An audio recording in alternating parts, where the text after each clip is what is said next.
He said it as a joke. Why don't you just marry me and make my life easier? And the woman standing across from him, his best friend for 7 years, didn't laugh. She froze, holding a screwdriver in one hand and a half-eaten slice of cold pizza in the other, and then her eyes filled with tears that had been waiting far too long to fall. Adrian Hayes, 32, a single father who had built his entire existence around keeping things simple, suddenly realized the most complicated truth of his life had been standing 3 feet away from him the whole time. Stay with me until the very end of this story, hit that like button, and drop the name of the city you're watching from in the comments so I can see how far this story has traveled. The shelf wasn't going to install itself, and Adrian Hayes had promised he'd be there by 7. He pulled into the driveway at 7:04, which for him counted as late, and sat in the truck for a second with the engine ticking and the October air going cold against the windshield. Nora's porch light was on. It was always on when she was expecting him. He'd told her 100 times she didn't have to do that, and she'd told him 100 times she knew she didn't have to, which wasn't the same thing as saying she would stop. He grabbed the toolbox from the passenger seat and climbed out. The house was a narrow 2-bedroom rental on Linden Street, with a crooked front step and a kitchen Nora had been slowly destroying and rebuilding for the better part of 8 months. She called it a renovation. Adrian called it a hostage situation. Every time he came over, there was a new hole in a wall, or a cabinet door leaning against the fridge like it was taking a smoke break, or a pile of screws on the counter that would end up, inevitably, in a coffee mug by the end of the night. He didn't knock. He hadn't knocked in years. "It's me," he called, shouldering the door open. "In here," Nora called back, which was unnecessary because she was always in there. The kitchen was the only room in the house she actually lived in. The living room had a couch and a lamp and an unopened box of books she'd been meaning to unpack since she moved in.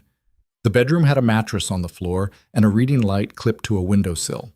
Nora Blake didn't believe in furniture the way other people believed in it. She believed in projects. She believed in the idea that a house was something you built, not something you bought. He set the toolbox down on the counter and looked at her. She was standing on a step stool with a pencil between her teeth, her dark hair pulled up in the kind of messy knot that looked like it was one shrug away from falling down completely. She was wearing an oversized flannel shirt that he was almost certain used to belong to him, although he'd never said anything about it and neither had she. Her jeans had paint on them. Her socks didn't match. She was the most alive thing in any room she stood in, and he had stopped noticing that a long time ago, the way you stop noticing the sound of your own heartbeat. "You're late," she said around the pencil. "I'm 4 minutes late." 4 minutes is late when the person waiting is hungry. "There's pizza on the counter." "That's my pizza. You brought this pizza for me. It's a gift. Gifts are not defensive weapons." He laughed and shrugged out of his jacket, draping it over the back of a chair. "Where do you want the shelf?" "Above the sink. I measured. The brackets are in the bag." "You measured." "I measured." "Nora, the last time you measured, you put a towel hook 3 inches above my head, and I almost took an eye out." She pulled the pencil out of her mouth and pointed it at him. "That was one time. That was last Tuesday. That was, okay, last Tuesday, but in my defense, I was tired." "You're always tired. I have a demanding job. You teach 2nd grade. You try teaching 2nd grade, Hayes, and then come tell me it's not demanding." He was already crouching to open the toolbox, smiling without meaning to. This was how it went with them. It had always gone like this. The back and forth, the easy insults, the way she called him Hayes when she was making fun of him and Adrian when she wasn't. He had friends he'd known longer than Nora. He had a brother. He had a mother who called every Sunday. None of them could make him smile the way she did, and he had stopped asking himself why a long time ago because the answer had never really seemed important. "Where's Ellie tonight?" Nora asked. "My mom's. She wanted to bake something. Cookies, I think. Or cake." I stopped listening after the 3rd time she said the word frosting. She's 4. She is an extremely opinionated 4. She gets that from her father. She gets that from her grandmother, thank you very much. Nora laughed, and the sound of it was so familiar it was like a song he had known since childhood. He pulled the brackets out of the bag and set them on the counter, then looked up at her, still standing on the step stool, still holding that pencil. "Come down from there before you break something," he said. "I'll do the measuring." "I already measured." "I know you did, and I'm going to do it again, because I enjoy my life and I would like to keep living it. She rolled her eyes but stepped down. He caught her by the elbow without thinking about it, steadying her, and she stepped past him with her shoulder brushing his chest, and neither of them said anything about that because there was nothing to say about it. They had been bumping into each other in small kitchens for 7 years. It didn't mean anything. It had never meant anything. That was what he told himself anyway. He got the tape measure out and started marking the wall.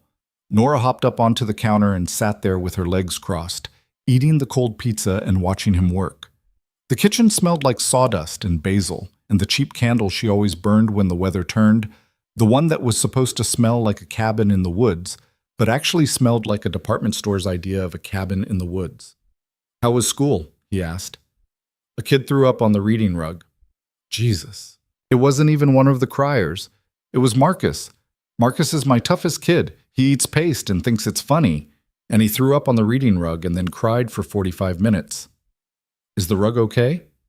The rug is dead. The rug has gone to be with the other rugs. I'm sorry for your loss. Thank you. It was a good rug. Had a lot of heart. He bit down on a smile and made another mark on the wall. How's Marcus? Marcus is fine. Marcus went home and probably ate more paste. Marcus will outlive us all. How are you? She paused, just for a second. He didn't look at her. He was busy with the level, but he heard the pause, the small hitch in the rhythm of their conversation, and he registered it the way you register a door opening in another room when you're not sure if anyone else is home. I'm fine, she said. Don't mem me. I didn't mem you. You absolutely memmed me. That was a full mem. That was a M with subtext. I'm installing a shelf, Nora. I don't have time for subtext. Liar. He laughed, but he was watching her out of the corner of his eye now. She was still sitting on the counter, but she wasn't eating the pizza anymore. She was holding it, looking at it, not at him.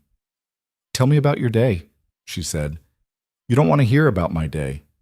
I always want to hear about your day. Okay. Jim in accounting sent another passive-aggressive email about the coffee filters. The coffee filters again. The coffee filters again. He claims somebody is hoarding them. He has essentially accused every person in the office of a war crime against Folgers. There are 14 of us. We drink maybe 2 pots a day. The math doesn't math, Nora. The man is unwell. He's going to snap one day. He already snapped. He's in the second phase now. The revenge phase. Is he coming for you? I don't drink the office coffee, so I think I'm safe. I think he suspects Brenda. Not Brenda. Brenda. Brenda bakes for the whole office every Friday. That's what makes it so dangerous. She laughed, and this time the laugh sounded a little bit like it was covering something. He didn't know what. He marked the wall, and then he marked it again, because he had lost track of where he was. Pass me the drill, he said. She slid off the counter and walked it over to him. Their hands brushed when she handed it off, and she didn't pull back fast, but she didn't linger either. He took the drill and set the first bracket in place. How's Ellie doing? She asked. With the whole school thing. She likes it. She likes her teacher. She doesn't like the other kid named Ellie in her class, because apparently in a preschool of 20 children, 2 Ellies is one too many. There's another Ellie? There's another Ellie. She's very aggrieved about this. She came home last week and asked me if we could change her name. To what? She hadn't worked that part out yet. She was still in the complaint phase. I think she was leaning toward Rainbow. Rainbow Hayes. Rainbow Hayes. That's a strong name. That's a CEO name. That's a woman who is going to rob a bank, Nora. I'm not raising a criminal. Nora was laughing, and then she wasn't. She had wandered over to the fridge, and she was standing with her back to him, opening and closing the door, pretending to look for something. He'd seen her do this before. It was what she did when she didn't want him to see her face. He set the drill down. Hey, he said. You okay? I'm fine. You're doing the fridge thing. What's the fridge thing? The thing where you open the fridge and stand there like you're looking for the meaning of life. Maybe I am. In a fridge? People have looked in weirder places, Hayes. She closed the fridge. She turned around. She had the same face she always had, which was to say she had arranged her face into the same face she always had. and the arrangement was not as convincing as she probably thought it was. He'd known her too long. He could see the pins. "What's going on?" he said. "Nothing's going on. Drill the shelf. I'm going to die of shelflessness." Nora. "Adrian, I'm fine. It's been a long week." Marcus threw up. "The rug is dead. The world is hard. I want a shelf.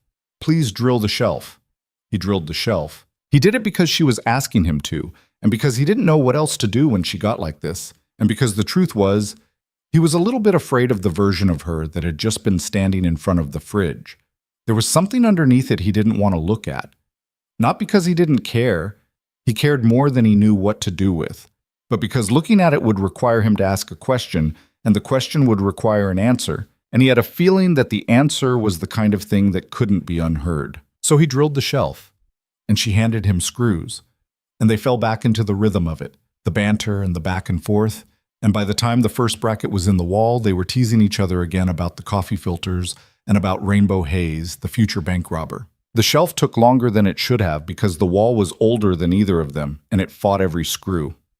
By the time it was up and level, and Nora had loaded 2 candles and a potted herb and a framed photo of her dead grandmother's cat onto it, it was almost 9. "The cat," Adrian said, looking at the photo. "We're really going with the cat." His name was Bartholomew. "We're really going with Bartholomew the cat. He was a good cat. He had 1 ear. He had 1.5. Don't erase him." "I'm not erasing him. I'm honoring him with accuracy." She threw a screw at him. He caught it out of the air, which surprised both of them, and he held it up between 2 fingers like a prize. "Reflexes, Blake. Luck. Skill. Lucky skill." They stood there in the middle of her half-finished kitchen for a second, grinning at each other, and he was aware, very suddenly, that he didn't want to go home. Ellie wasn't coming back until tomorrow morning. The house would be empty. The house was always a little bit too empty when Ellie wasn't in it, and he had gotten used to finding reasons to be somewhere else on those nights. And most of those reasons, if he was being honest, were sitting on a counter in a flannel shirt that used to be his. "You want a beer?" Nora asked. "Yeah." She pulled 2 out of the fridge and handed him one and hopped back up on the counter, and he leaned against the opposite counter, and they drank in silence for a minute. Outside, someone's dog was barking. Inside, the new shelf was crooked by about a 1/4 inch, and neither of them was going to mention it. "Thank you," she said, "for coming over." "You don't have to thank me." "I know, I do anyway." "You don't." "I do, Adrian." He looked at her. She was using his first name. She was looking at her beer bottle. He felt something shift in the room. He couldn't have said what it was. Something in the air pressure. Something in the way she was holding her shoulders. He was tired, he realized. Not physically. Just tired in that bone-deep way he got sometimes when he'd been alone too long in a life that used to have another person in it, and he was standing in her kitchen with his boots off and his sleeves rolled up and a beer in his hand, and it was warm in here, and the shelf was up, and Ellie was at his mother's, and the house on Linden Street, with its crooked step and its broken cabinets, felt more like a home than his actual home had felt in 3 years. He didn't mean to say it. That was the thing. He wasn't planning to say it. It just came out, the way jokes did with her, the way half the things he said to her came out, because she was the one person he never had to draft a sentence in his head before he said it. "You know what?" he said. "You should just marry me, Blake. Make both our lives easier." He smiled when he said it. He took another sip of his beer. It was a throwaway line. It was a Tuesday night kitchen joke. He had said things like it before. He had said things like it for years. She had a whole arsenal of replies, and he was already braced for whichever one she was going to pick. The one about how she wouldn't marry him for $1 million, or the one about how he couldn't handle being married to her for a week, or the one about how she'd think about it after he figured out how to load a dishwasher like a grown man. She didn't say any of them. She didn't say anything. He lowered the beer. Nora was still sitting on the counter with her legs crossed, and she was looking down at the bottle in her hands, and her shoulders had gone very still in a way he had never seen them go still before. The kitchen was suddenly too quiet. Even the dog outside had stopped barking. "Nora," he said. "Don't." "Don't what?" "Don't say it like that." "Like what?" "It was a joke. It's always a joke." "I know," she said. "That's the problem." He set the beer down. She wasn't looking at him. She was looking at the floor now, at a spot next to his boots, and he watched a tear slide off the end of her nose and land on her knee, and it hit him that she was crying. She was crying without making any sound, which was somehow worse than if she'd been making sound because it meant she had gotten good at it. "Hey," he said, and his voice had gone soft without his permission. "Hey, what? Adrian, what's wrong?" "Nothing's wrong. Nora, I know what I'm doing." "Okay. I know what I'm doing, and I need you to just..." She stopped. She was breathing the way people breathed when they were trying not to break open. He knew that breathing.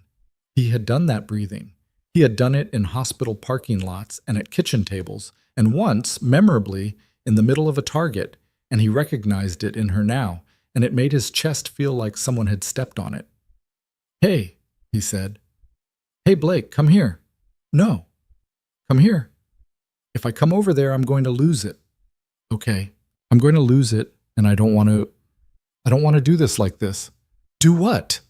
She laughed, but it was wet and broken, and it came out of her mouth like she was trying to get rid of it. She finally looked up at him. Her eyes were very bright and very full and very, very tired, and he realized with a sudden, terrible clarity that she had looked like this before, many times. He just hadn't been paying attention. "Adrian," she said, "how long have we known each other?" 7 years. 7 years. 7 in March. Right, in March, because we met at Carla's birthday thing, where you spilled a drink on me and then apologized for 45 minutes. "I remember." "And then you called the next day." "I called to make sure your shirt was okay." "You called to make sure my shirt was okay." "Adrian, who does that? Who calls a woman the day after a party to make sure her shirt is okay?" And then you asked me to coffee, to apologize again, in person, for the shirt. It was a nice shirt. It was a $15 shirt from Target. It looked nice on you. She closed her eyes. A tear slid down her cheek. She didn't bother to wipe it away. "Adrian," she said, "I need you to listen to me. I need you to listen to me and not make a joke, and not try to fix it, and not try to steer us away from it the way you always do. Can you do that?" "Yeah." "Are you sure?" Yeah. She took a breath. She held it. She let it out. "I have been in love with you," she said, "for a really long time." The kitchen went absolutely silent.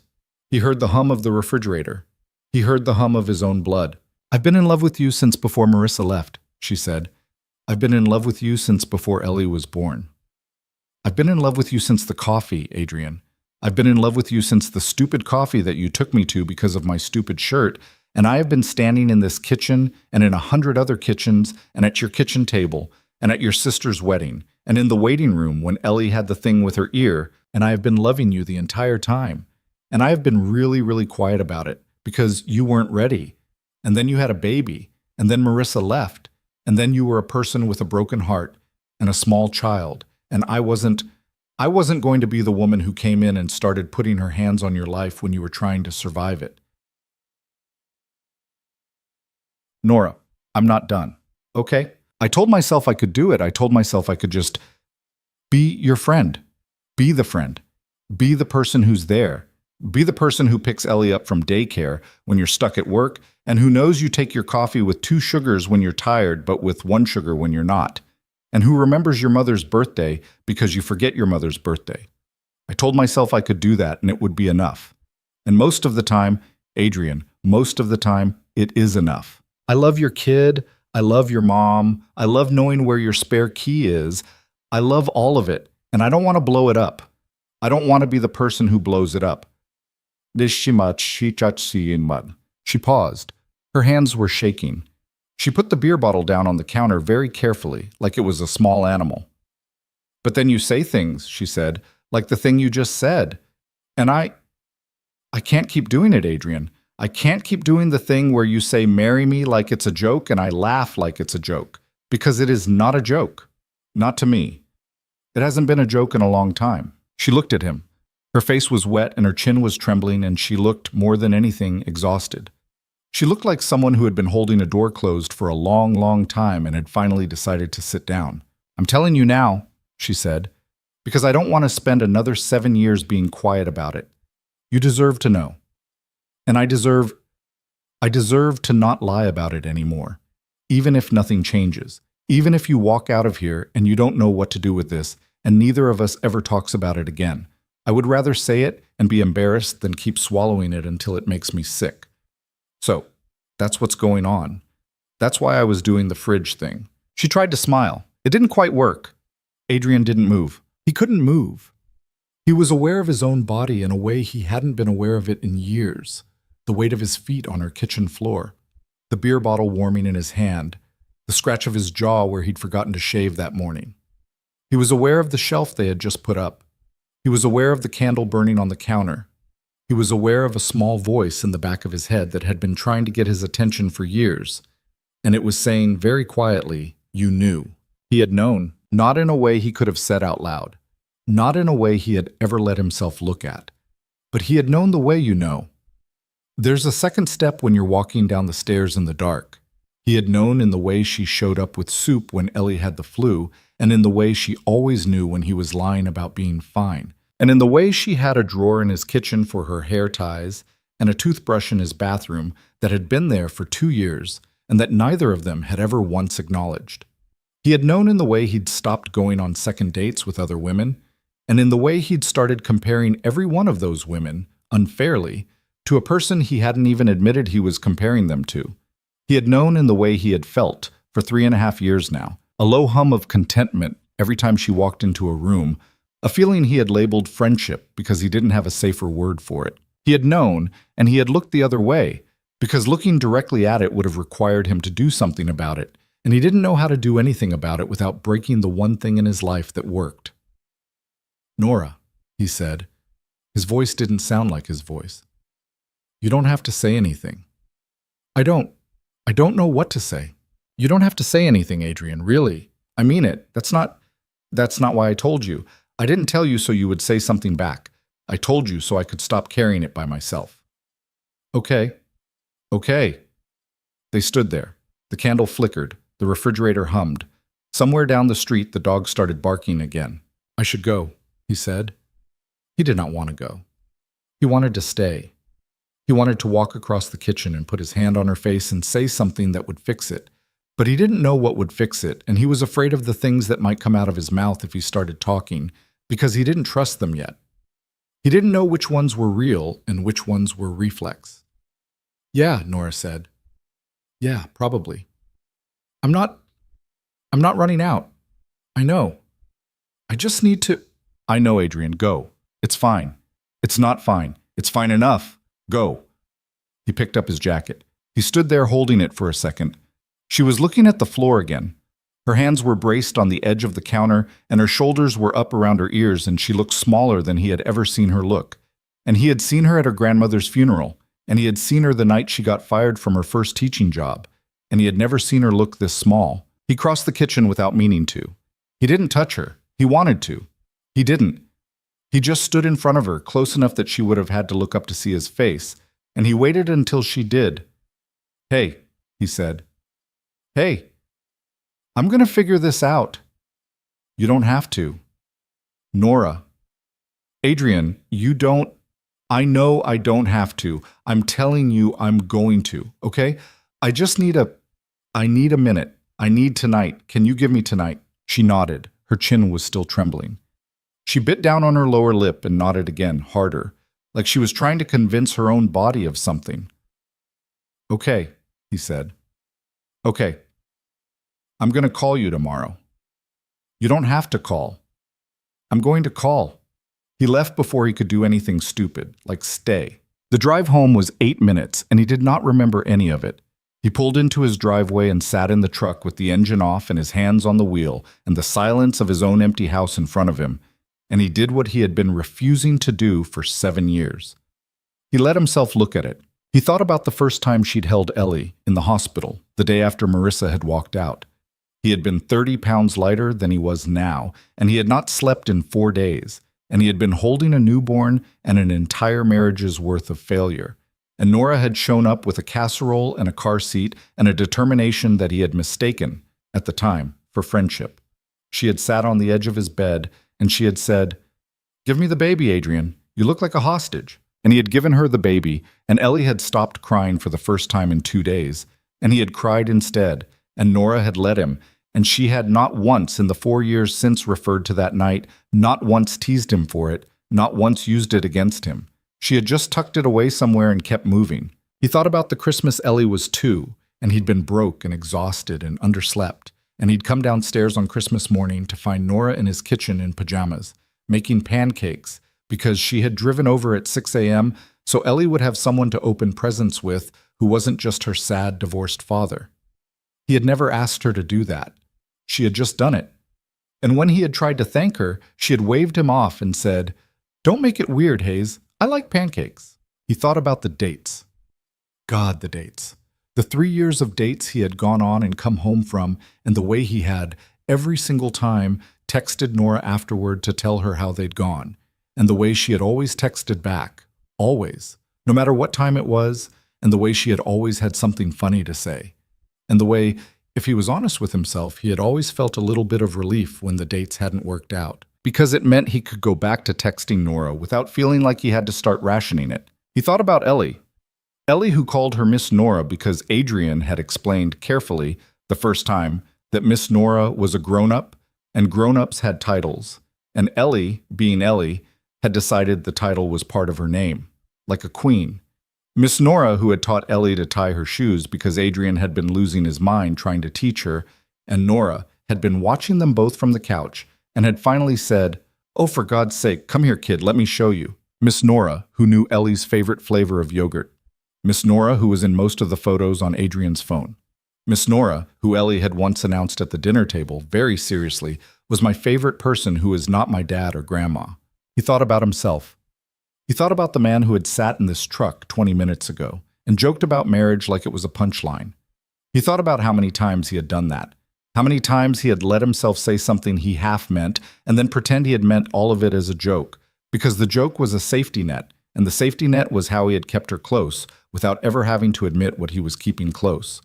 He thought about how cruel that was. He hadn't meant to be cruel. He had meant, he thought, to keep everything exactly where it was. He had meant to protect the friendship. He had meant to protect Ellie, who did not need another woman walking in and out of her life. He had meant to protect himself, because he had already been left once, and he was not, under any circumstances, going to survive being left twice. But he hadn't been protecting Nora. He had been using her. He had been taking the comfort of her without ever saying out loud what that comfort was. He had been asking her to be his wife in every way that didn't have a word attached, and then, every once in a while, making a joke about it, so that he could feel the shape of the thing he wasn't saying without ever having to actually say it. And she had stood in her kitchen tonight and told him she couldn't do it anymore. He put his forehead on the steering wheel.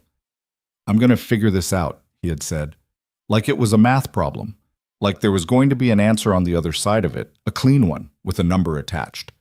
He sat in the truck for a long time. When he finally went inside, the house was dark and it smelled faintly of the crayons Ellie had left out on the coffee table. Her sneakers were by the door. Her stuffed rabbit, the one with the missing eye, was on the stairs where she had dropped it that morning on her way to the car. He picked the rabbit up. He stood in the foyer holding a stuffed rabbit in the dark, and he thought, very clearly, I am in love with Nora Blake. It wasn't a surprise. That was the part that surprised him. It wasn't even new. It had been true for years. He took the rabbit upstairs and set it on Ellie's pillow. He stood in the doorway of her room for a minute, looking at the bed she wasn't in, and he thought about Miss Nora, who was sitting right now in a kitchen on Linden Street, probably not moving, probably looking at the shelf they had just put up and trying not to cry. He went downstairs. He got his phone out. He didn't call. He had said he would call tomorrow, and she had told him to take tonight, and he was going to honor that. Because if there was one thing he had figured out in the last hour, it was that he had spent 7 years not being careful with her, and he was not going to spend hour one of the rest of his life making the same mistake. But he did text her. One line. "I'm not running." The 3 dots appeared. They blinked for a long time. Then they went away. Then they came back. Then they went away again. "Go to sleep, Hayes," she finally wrote back. "We'll figure out tomorrow when it's tomorrow." He smiled. It was not a happy smile exactly. It was the smile of a man who had just realized he had been walking around his own life for 7 years with his eyes half closed, and who had just, a little bit, opened them. He set the phone down. He did not sleep that night. He sat on the couch in the living room with the lamp on, and he thought, and at some point around 3 in the morning, Ellie's rabbit ended up in his lap, and he held it the way he had held Ellie in the hospital 4 years ago, and somewhere across town, in a half-finished kitchen on Linden Street, a woman who loved him was sitting on her own couch doing the exact same thing with a pillow. And neither of them knew, yet, that the hardest conversation of their lives was not the one that had just happened. It was the one that was coming. He did not sleep, and he did not pretend to. By the time the sky started to lighten behind the kitchen window, Adrian had made 3 cups of coffee and drunk none of them. They sat on the counter in a line like small, accusing witnesses. At 6:15, his mother's car pulled into the driveway. He watched from the window as Ellie climbed out of the back seat in her pajamas and a winter coat thrown over them, her hair in the kind of lopsided ponytail his mother was always very proud of, and that Ellie tolerated for about 11 minutes before yanking out. She had a paper bag in her hand. The paper bag, he knew, had cookies in it. His mother had texted him a picture at 9 o'clock the night before of a tray of cookies that had not been an entirely successful batch, and the text underneath it had said, "We baked with love and with questionable ratios." He opened the front door before Ellie got to the step. "Dad," she said, and she ran at him the way she always ran at him, with her whole body forward and her arms up and no thought at all for the idea that he might not catch her, because he always caught her, and she had known this for the entire 4.5 years she had been alive. "Hey, kid. We made cookies." "I heard. Some of them are weird-shaped." "I heard that too." Nana said it's because the butter was an angry butter. "The butter was angry?" Nana said the butter had a bad attitude. "Well," Adrian said, lifting her up onto his hip, "I don't know what we can do about an angry butter." His mother was coming up the walk with Ellie's little pink backpack over one shoulder, and she stopped when she got close enough to actually see his face. She didn't say anything right away. That was how his mother operated. She would look at you, and she would decide in a second and a half how much of what she was seeing she was going to acknowledge. "Eleanor," she said to Ellie, "go inside and wash your hands, please. You had cookie dough for breakfast." "I only had a little." "A little is a lot when it's before 7 in the morning. Go." Ellie slid down out of Adrian's arms and went. The door banged shut behind her. His mother stayed on the step. "You didn't sleep," she said. "That's not a question." "It's not a question, no." "Mom." "Adrian, you have the face of a man who has been sitting on a couch since midnight. What's going on?" He could have lied. He could have said work, or bills, or Ellie. His mother had accepted worse from him in the past. But he was too tired to build the sentence, and she had a way of looking at him that made lying feel like more effort than it was worth. And so he just exhaled and leaned against the doorframe and said, "Nora told me she's in love with me." His mother did not react. She did not even blink. "And?" she said. "And what?" "And Adrian, and what?" "What did you say?" "I didn't say anything. I left." "You left." "I said I was going to figure it out. And I left." His mother adjusted the strap of the backpack on her shoulder. She was 63 years old and 5'3", and she had raised 2 boys by herself after their father had died at 41, and she had opinions on almost everything in the world. And she was, in that moment, looking at her oldest son with the particular expression of a woman who was trying very hard not to say something she had been holding on to for a long time. "Adrian," she said. "Mom." "Can I speak honestly? You're going to anyway." "I am, yes, but I like to ask." "Speak honestly." She took a breath. She let it out. She looked for a second at a crack in the sidewalk, and then she looked back up at him. "It took her long enough," she said. He stared. "What?" "It took her long enough, Adrian. 7 years. I was beginning to think one of you was going to die of old age before somebody said something out loud." You knew." "Of course I knew." "Of course you knew?" "Sweetheart." "Mom." "Adrian, I love you. You are my son. You are a wonderful father. You are not an observant man." "I am observant." "You are selectively observant. You are observant about things that do not require feelings. You would notice if someone changed the brand of coffee in your office. You did not notice that the woman who has been in your kitchen every Thanksgiving for 6 years has been in love with you the entire time. And I am telling you this now. And I am telling you it with love. And I am also telling you that your grandmother, rest her, would have smacked you on the back of the head with a wooden spoon. Okay, I'm not smacking you with a spoon. I appreciate that. I am giving you the spoon in words. I feel the spoon. She softened. It happened all at once, the way it did with her whole face shifting. She reached up and she put her hand on his cheek the way she had done when he was 6 and when he was 16 and when he was 28 and standing in a hospital holding a baby whose mother had just signed a piece of paper and walked out. Baby, she said, I know. What are you going to do? I don't know. Adrian. I don't know, Mom. I've known for 5 hours. Give me a minute. You've known for 7 years. You've had your minute.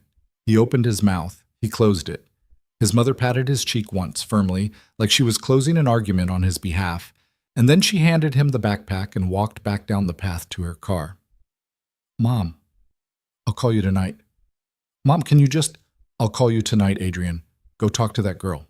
She got in her car. She waved. She pulled out of the driveway. He stood on the step in his socks for a second longer than he needed to.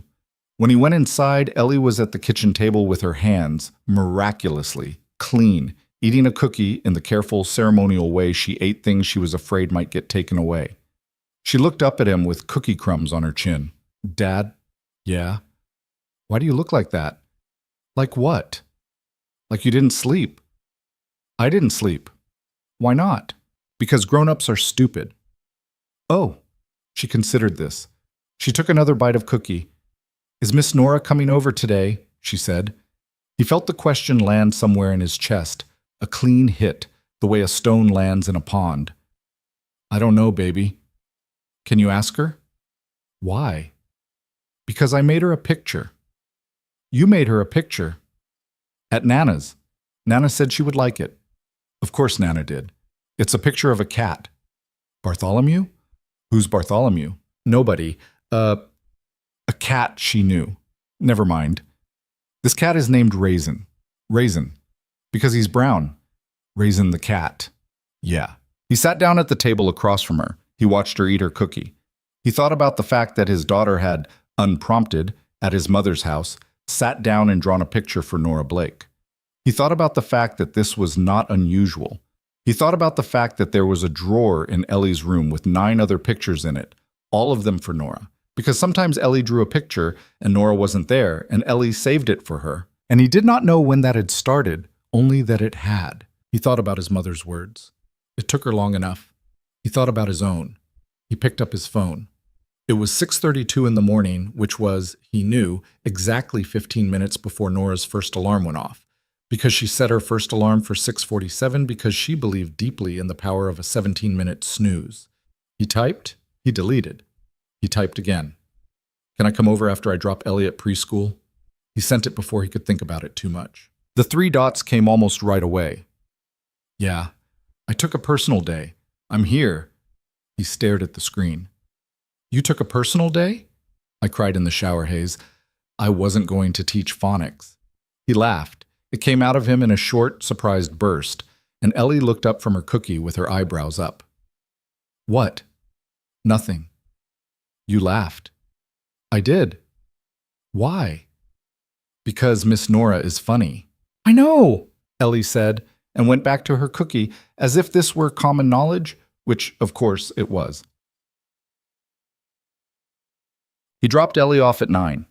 She made him promise 3 times that he would bring the cat picture to Nora in person, and he made her promise once that she would not draw on the walls at school, which she accepted with the dignity of a monarch agreeing to a reasonable law. He drove to Linden Street the long way. He did not know why. He was aware of doing it, and he did it anyway. He passed the diner they had gone to the morning Marissa left, when Nora had ordered pancakes for him and forced him to eat 3 of them because she said grief was not a reason to have low blood sugar. He passed the park where Ellie had taken her first real steps, on a Saturday afternoon in April, and Nora had been sitting on the bench next to him and had grabbed his arm so hard she left fingernail marks.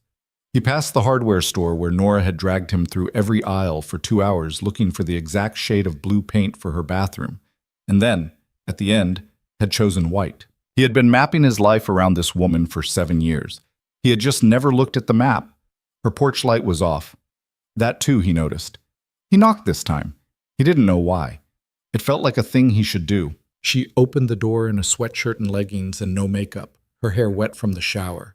And she looked tired the way people look tired when they have been fighting something in their own head all night, which he recognized because he had seen it in the mirror that morning. "Hi," she said. "Hi, Sa. Come in." "Okay." He came in. She shut the door. The house smelled like coffee and the cabin wood's candle, which was burning again even though it was 9:30 in the morning. The shelf they had put up the night before was still crooked. Nothing had been moved on it. "I made coffee," she said. "Okay. Do you want coffee?" "Yeah." She poured 2 cups. Her hands were steady. His were not. They sat down at the kitchen table across from each other, and she wrapped both hands around her mug and did not look at him. "Ellie made you a picture," he said. "What?" "Of a cat. A cat named Raisin. She made me promise I'd give it to you in person. It's in my truck. I'll bring it in when I leave." She closed her eyes. A single tear slid down her cheek, very fast, like it had been waiting. "Adrian, I know. I can't. I know, Nora, I know. Just let me talk. Please. I've been rehearsing this for 5 hours, and if I don't say it now, I'm going to lose it." She nodded. He set his mug down. He put his hands on the table. "I knew," he said. She looked up. "I knew," he said again. Not the way you were saying it last night, not in a sentence I had in my head, but in a way. I knew. And I didn't want to know, and I made it so I didn't have to. I want to tell you that up front because I don't want to sit here and pretend you blindsided me because you didn't. You've been standing in front of me with this for a long time, and I have been really, really good at looking at the wall behind your head." Her mouth trembled. She pressed her lips together. "I'm sorry," he said. "You don't have to." "I do, though. I really do. Because it wasn't fair, Nora. I made a lot of jokes. I made a lot of little jokes over a lot of years, and I told myself they were safe because, we both knew they were jokes, and that's such a coward's way of thinking about it. Because I meant them. I meant enough of them that I kept making them. I kept making them because it let me have a little taste of the thing without ever having to pay for it. And you paid for it. You paid for every single one of them, and I was standing there counting my change." She was crying. She was not making any sound. He wanted to reach across the table. He didn't. He had said last night that he would not touch her until he knew what the touch meant, and he was going to keep that promise for at least another 5 minutes. "Can I tell you what I did last night?" he said. "Okay." "I sat on my couch for 6 hours. Adrian, I sat on my couch for 6 hours and I went through it. I went through all of it. I went through the hospital. I went through the Christmas with the pancakes. I went through every stupid date I ever went on and texted you about afterwards. And I went through Ellie. Because Ellie was the thing I couldn't get past. Ellie has known you her entire life. Ellie has a drawer of drawings she saves for you. Ellie, when she was 3, told the pediatrician that she had 2 grandmas and 1 Miss Nora. And the pediatrician laughed and I laughed and we never talked about it and that was the end of it. But Nora, that's not nothing. That's a whole kid who has been assuming something I was refusing to say. Her hands were over her mouth now. "I was scared," he said. "I was really scared. I was scared because Marissa left, and because if you and I tried this and it didn't work, I wouldn't just lose a woman, I'd lose you. I'd lose my best friend. I'd lose Ellie's favorite person. I'd lose the only person in my life who, when I'm having a bad day, I don't have to explain anything to." And I told myself I was being noble. I told myself I was protecting you and protecting the kid and protecting everything. And what I was actually doing was protecting myself. I was using you as a safety net, Nora, and telling myself I was being a good friend. And that's... He had to stop. His throat had closed. "Adrian," Nora said very softly. "Just a second." "Okay." He took a breath. It shook on the way in. He looked at the ceiling, which was cracked in one corner, and he thought, stupidly, I should fix that ceiling for her. And then he thought, no, I don't want to just fix her ceiling. I want to be the person she wakes up with under it. He looked at her. "I am in love with you," he said. She made a small sound, almost a laugh, almost a sob. He couldn't tell which. "I have been in love with you," he said, "for a really long time. I don't know how long. I don't know the day it happened. I don't know if there was a day. I just know that somewhere in there, in all the kitchens and all the birthday parties and all the phone calls, you stopped being a person in my life and you started being the person in my life. And I didn't let myself call it what it was because I was scared and because it was easier. And because as long as I called it friendship, I didn't have to be brave about it. You were the brave one, Nora. You were the brave one last night. I'm sorry I made you be." She put her forehead down on her arm on the table. She did not say anything for a long time. He sat and waited. He did not try to fill the silence. He had spent 7 years filling silences with jokes and deflections and "marry me," said like it was a punchline, and he had decided somewhere between 3 and 4 in the morning that he was not going to do that anymore. She had told him her whole truth last night, and she had waited while he sat on a couch and caught up. The least he could do was wait now. She finally sat up. Her face was blotchy. Her eyes were red. She looked, he thought, extraordinarily beautiful, which was a thing he had known for a long time and was, evidently, now allowed to admit. "Adrian," she said. "Yeah. I need to say something, and I need you to not interrupt me." "Okay. I love you too." "I know. I'm not done." "Sorry. I love you too, and I have loved you too, and I'm going to love you in 15 minutes and in 2 hours and in 3 weeks, no matter what you decide in this kitchen today. I want you to know that. Whatever happens next, whatever this turns into, I'm not unsaying anything. I'm not taking it back. That was what I've been afraid of, that I'd say it and you'd treat it like an embarrassment I needed help cleaning up. I don't want that. I don't need rescue, okay? Okay, I need honesty. I know. I need honesty, and I need you to really think about this before you do anything. I need you to think about Ellie. Because what you said about her is true, Adrian. She has been assuming something. And if you and I do this, if we actually do this, and we decide in 6 months that we made a mistake, it is not going to be a mistake just between us. It is going to be a mistake that lands on a 4-year-old. And I am not willing to do that to her. I love her too much.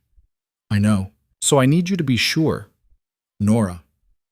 What? He leaned forward.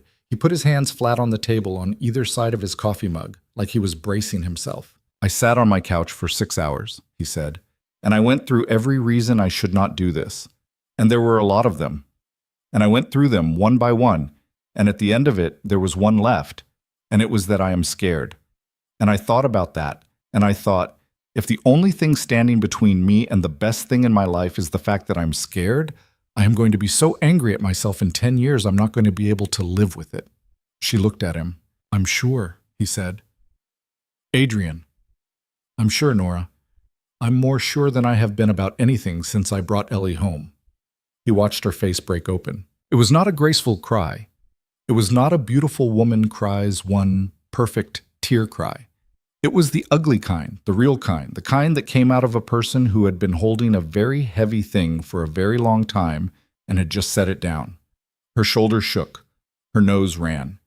She laughed once through it, and then she cried some more. And he finally got up out of his chair and walked around the table and crouched down in front of her. And he took both her hands in both of his hands, and he held them. "Hey," he said. "Hi. Hi. You're really sure? I'm really sure. You're not going to wake up in a week and call me and say, 'I'm not going to call you and take it back.' I'm not. Because I can't. I know. I can't do that. I know, Blake, I know." She was laughing a little now through the crying. He reached up with one hand and wiped a tear off her cheek with his thumb, and it was the first time he had ever done that to her, in 7 years, and it was a very small thing, and it felt enormous. "Adrian," she said. "Yeah. I'm going to say something, and it's going to sound insane." "Okay. My coffee's getting cold." He laughed. It cracked out of him. She laughed too, wet and real, and he took her mug off the table and put it in the microwave, because that was what you did with cold coffee in Nora Blake's kitchen. You put it in the microwave, and he had learned this in year 2 of knowing her, And the microwave beeped, and he took the mug out and set it back down in front of her, and he sat down in the chair next to hers instead of across from her. She was still crying a little. He reached over. He took her hand again. "Can I?" he said. "What?" "Can I kiss you?" She laughed. She actually laughed. "Adrian Hayes," she said, "I have been waiting 7 years for you to kiss me. I don't need you to ask permission. Just do it before I lose my nerve." So he did. He leaned in and he kissed her in a half-finished kitchen on Linden Street, with the shelf still crooked above the sink and the cabinwood's candle burning and 2 cups of coffee on the table. And her mouth was warm and a little salty from the crying, and she made a small sound that was somewhere between a laugh and a sigh. And she lifted one hand and put it on the side of his face, and he was aware, distantly, that his hands were shaking and hers were not. And the thing he kept thinking, the thing that kept rolling through his head over and over like a wheel, was, oh, of course it is her. Of course it has always been her. When they pulled back, she was smiling. Not a big smile, a careful one. A smile that still had something scared underneath it, because 7 years of being quiet about a thing does not just fall off a person in 5 minutes. He could feel her breath on his mouth. "Hi," he said. "Hi. That was... yeah. Me too. I don't know what I thought it was going to be like, but it wasn't anything like I thought. Adrian, I'm going to need you to finish one sentence before you start another." "Right, sorry. Okay. Hi. Hi." They sat there for a minute, just looking at each other, their hands still tangled together on the table. Her coffee was still steaming. His was still cold. Outside, a car went by. Inside, nothing moved. "So," she said. "So, what now?" "I don't know." "You don't know?" I have some thoughts, but they're not organized." "Organize them." "Okay. 1. I want to do this. Actually do this. Not just a thing we don't tell anybody. Not a thing we do for a few weeks and see how it feels. I want us to be, whatever the word is, I want to be your person. I want you to be mine. Okay? 2. Ellie. Yeah. I want to talk to her. Now? No, not now, but soon. I don't want to sneak around with you. I don't want her to figure it out from us being weird. I want to sit down with her and explain it in a way a 4-year-old can handle. Nora nodded slowly. 3, he said. I think we should go slow, not because I have doubts. I don't. But because you were right last night. This isn't just about us. And also, I want to do this right. I spent 7 years not doing this right. I don't want to blow through the actually doing it right part because I'm in a hurry to catch up. She was smiling at him. It had crept up on her while he was talking. What? He said. Nothing. What, Blake? You're very romantic when you're exhausted. I did not know this about you. Don't make fun of me. I'm having a moment. I'm not making fun of you. You are a little. I'm making fun of you a little. Okay. She leaned forward. She put her forehead against his. Just that for a second. I love you, she said. I love you too. Say it again. I love you too, Nora. I'm going to need to hear that a lot for the next, I don't know, a while, maybe a few years. You're going to hear it whenever you want. Okay? Okay. They stayed like that for a second longer. Then she pulled back and she wiped her face with the heel of her hand and she said, Tell me about the picture. The picture? The cat. Raisin. Oh, right. Raisin. Hold on, I'll get it. He stood up. He was maybe 6 inches taller standing up than he had been 5 minutes ago. He walked out to the truck. He came back with a piece of paper folded into uneven quarters and a preschooler's devotion to the concept of straight edges.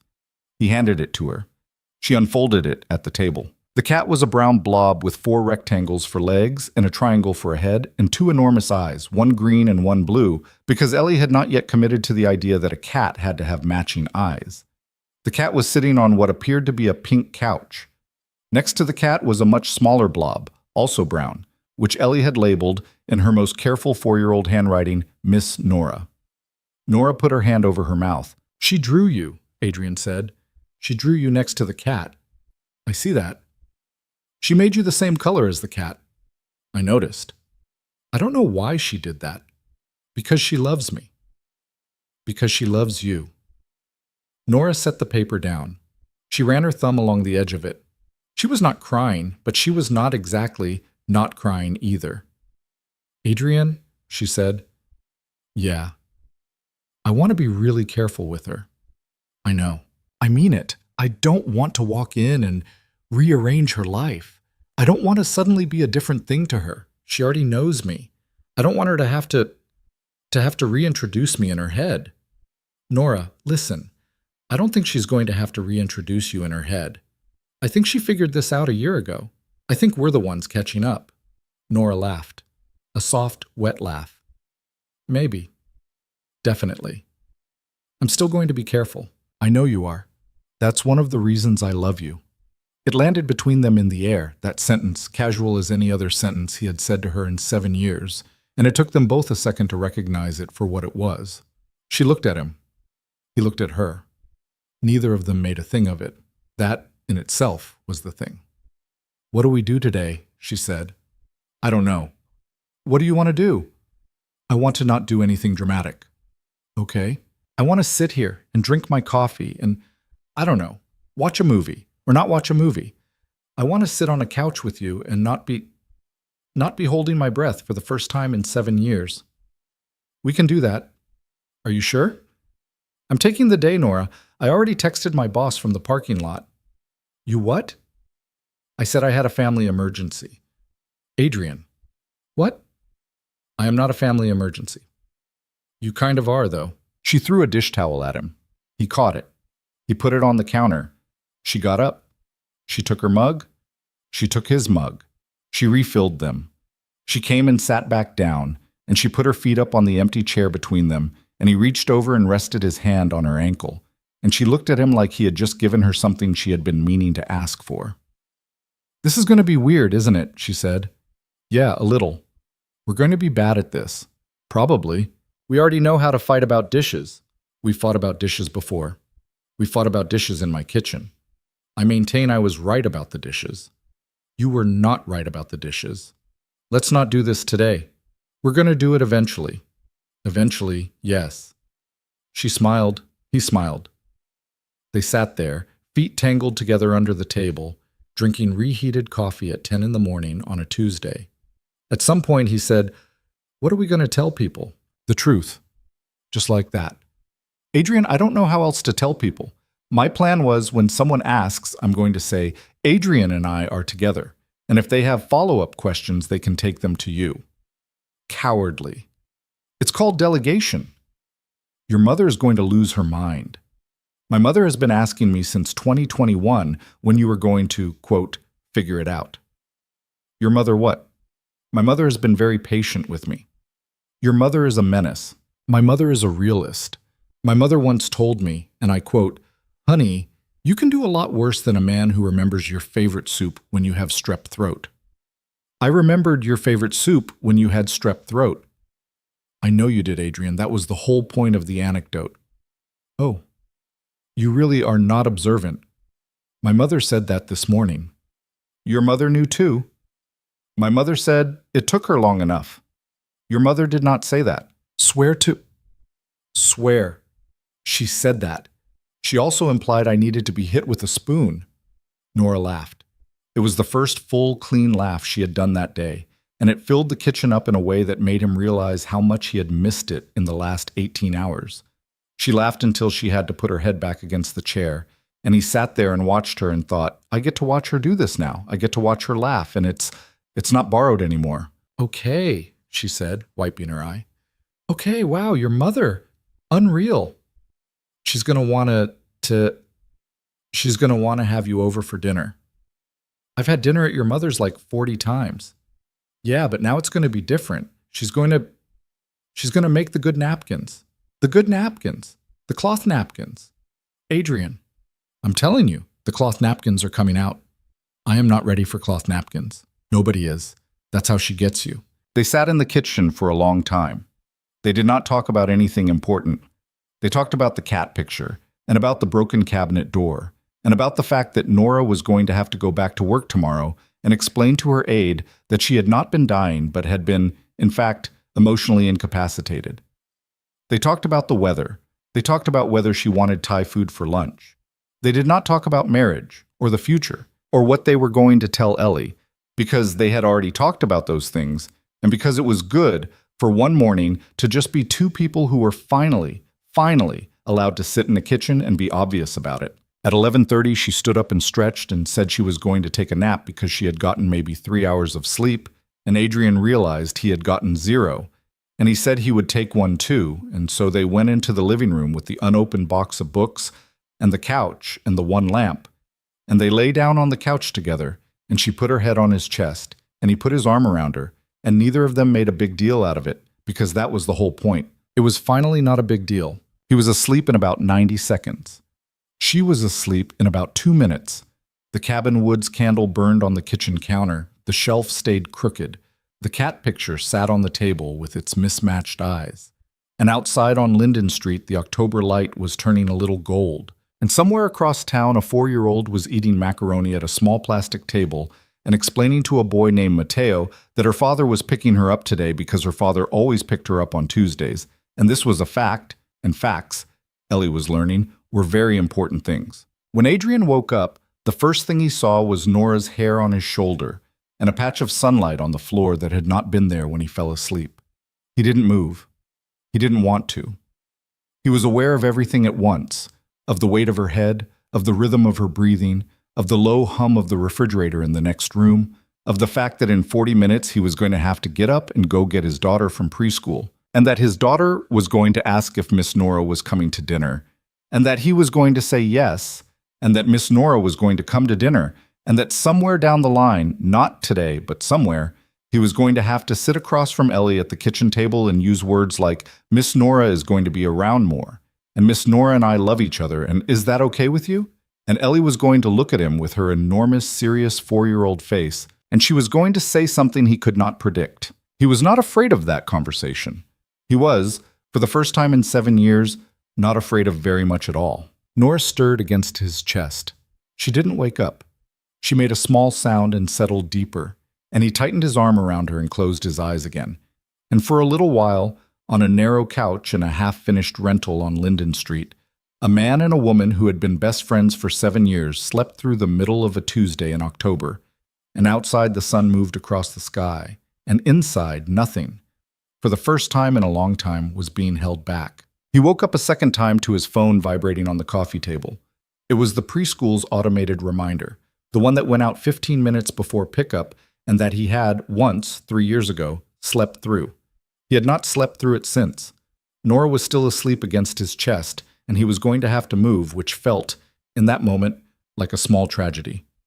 "Hey," he said. Blake, I gotta go get her." "You're not awake." "I'm awake." "Your eyes are closed."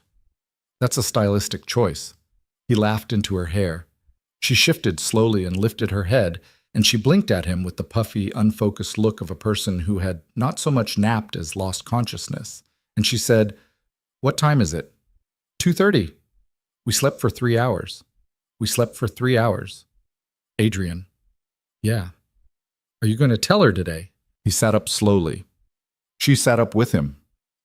He looked at her in the afternoon light, and he thought about the cat picture on the table, and about Ellie and her tiny chair at the tiny table, and he thought about his mother, and about the cloth napkins, and about 7 years of every single thing he had been refusing to look at, and he shook his head. "Not today," he said. "I want to do it right. I want to sit down with her, not catch her in a doorway. I want to come home tonight and just have dinner, normal dinner. You, me, her. Let her be around us. Let us be around us. And then this weekend on Saturday maybe, when we're all home, I'll talk to her." "Okay. Does that work?" "Adrian, I don't get a vote on when you talk to your kid." "You do, though. You kind of do now." She looked at him. It took her a second.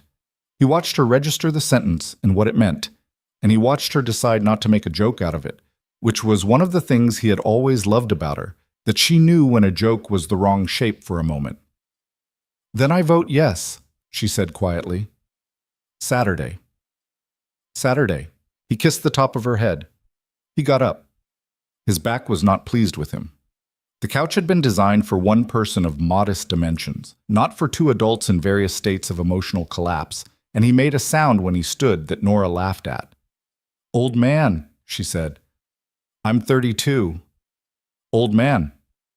"Are you coming to dinner?" She paused, halfway through sitting up. She looked at him. "Adrian."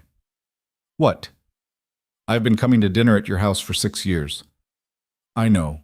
You've never asked me. I just come." "I know. So why are you asking now?" He scratched the back of his neck.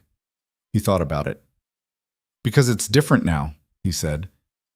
"And I don't want to just assume. I don't want the first thing I do the first day to be assuming. I want to ask you. I want to keep asking you probably for a while. Until it stops feeling like a thing I have to ask." She stood up. She crossed the room. She put her hands on either side of his face, and she pulled him down and kissed him, once, on the mouth. And it was not the first kiss of the morning, but it was the first one that did not have any crying attached to it, and it felt, he thought, like a different thing entirely. "Yes," she said. "I'll come to dinner." "Okay. I'll bring the garlic bread." "You don't have to bring the garlic bread." "Adrian, you cannot be trusted with garlic bread. We have discussed this. I burned it 1 time. You burned it 4 times. Fine. Bring the garlic bread." "Ma." Ellie came out of the preschool at 3 with her backpack dragging on the ground behind her and her jacket unzipped and a purple marker on her cheek that had not been there in the morning. She climbed into her car seat and announced, before Adrian had even shut the door, that Mateo had said his sister was getting a dog, and she did not think this was fair.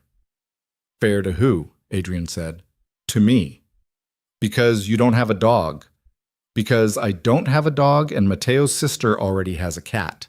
Mateo's sister has a cat and is getting a dog. Yes. And we have, 0 dogs and 0 cats. Dad." "What?" "Can we get a dog?" "No." "Dad." "Ellie." "Why not?" "Because dogs are a lot of work and I already have you." "I'm not work." "Eleanor, you are the hardest work I have ever done in my life. I love you very much, but you are not low maintenance." She considered this. She accepted it with the solemn face she reserved for information she was going to chew on for about 4 hours before returning to it. He put the car in gear. "Miss Nora's coming to dinner," he said. Ellie's face in the rearview mirror went immediately bright. It was like someone had turned a lamp on inside her skull. She kicked her feet against the back of the passenger seat, which was something she only did when she was excited past the point of being able to contain it. "Is she bringing the bread?" "She is bringing the bread. The good bread. The good bread. Can I tell her about the cat picture?" "She already has it, baby. I gave it to her this morning." "You did?" "I did." "What did she say?" He looked at her in the mirror. "She loved it," he said. "She loved it a lot." "Did she cry?" He didn't answer right away. Ellie was watching him with her head tilted. "She cried a little," he said, "because it was that good." "Oh, yeah. I'm going to make her another one. I bet she'd like that. This one is going to be of a horse." "A horse?" "A brown horse named Toast. Toast the horse." "Yes, that's a strong name." "I know." He drove. She talked. Toast the horse apparently was going to be friends with Raisin the cat, and they were going to live on a farm, and the farm was going to have a barn, and the barn was going to be red because barns were red. That was the rule, Dad. That was the rule about barns. He listened. He kept glancing at her in the mirror. She had no idea. She had no idea that her entire small world was, very quietly, shifting under her feet, and he felt a wild, tender surge of love for her total trust in the idea that Tuesday was going to be Tuesday, that Miss Nora was coming over, that her father was driving, that dinner was going to happen, that a horse could be named Toast if you wanted it to be. He thought, "I am going to protect you through this." He thought, "I am not going to let this be a thing that happens to you." I am going to let it be a thing that happens with you. Nora showed up at 6:15 with a loaf of garlic bread wrapped in foil and a salad in a plastic container because she never came to his house empty-handed and never had. She had changed out of the sweatshirt. She had put on a little makeup. He noticed. He did not say anything about it because they were not, yet, at the stage where he could say, "You put on makeup for dinner at my house," without it being a whole production. But he noticed, and some part of him was warm about it for the rest of the night. Ellie heard the door. Ellie came barreling down the hall like she had been fired out of a cannon. "Miss Nora!" "Hi, Peanut. I made you another picture." "You made me another picture? It's a horse. A horse. Named Toast. Toast. Because of being brown. Because of being brown. Obviously. Obviously." Nora crouched down. Ellie crashed into her. Nora caught her and absorbed the impact and stood up with Ellie on her hip like she had been doing it all her life, which, he realized, she basically had. Ellie wrapped her arms around Nora's neck and pressed her cheek to Nora's cheek and closed her eyes like she had arrived somewhere. Adrian watched from the kitchen doorway. He had seen this exact tableau 100 times. He had seen it in his own kitchen, and at the park, and at his mother's, and at Nora's half-finished house, and in a hospital waiting room in the middle of a strep throat scare at 2 in the morning. He had seen it, and he had filed it under Nora is good, with kids, and closed the drawer. And now the drawer was open, and he was looking at what had actually been in there the whole time.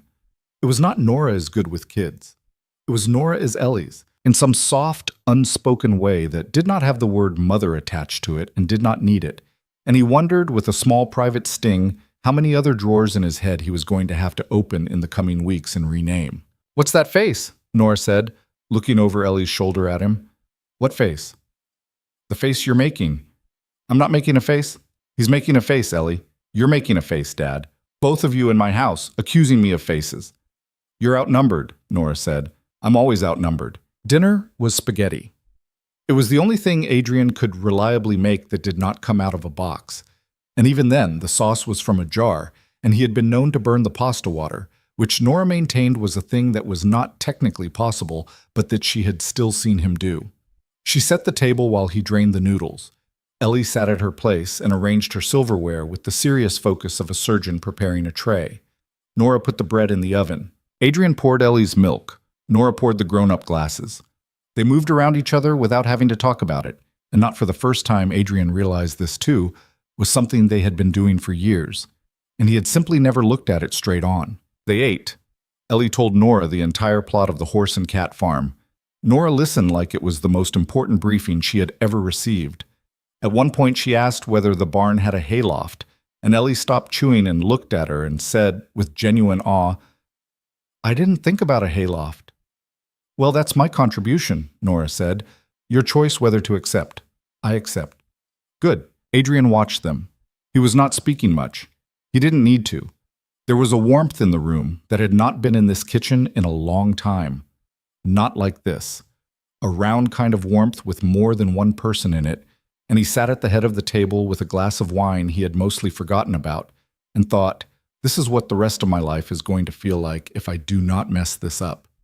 Then Ellie, with a mouthful of spaghetti, turned to him and said, "Dad?" "Yeah. Is Miss Nora staying for dinner?" Adrian blinked. He looked at his plate, which was, he was pretty sure, the plate of a person who was currently having dinner.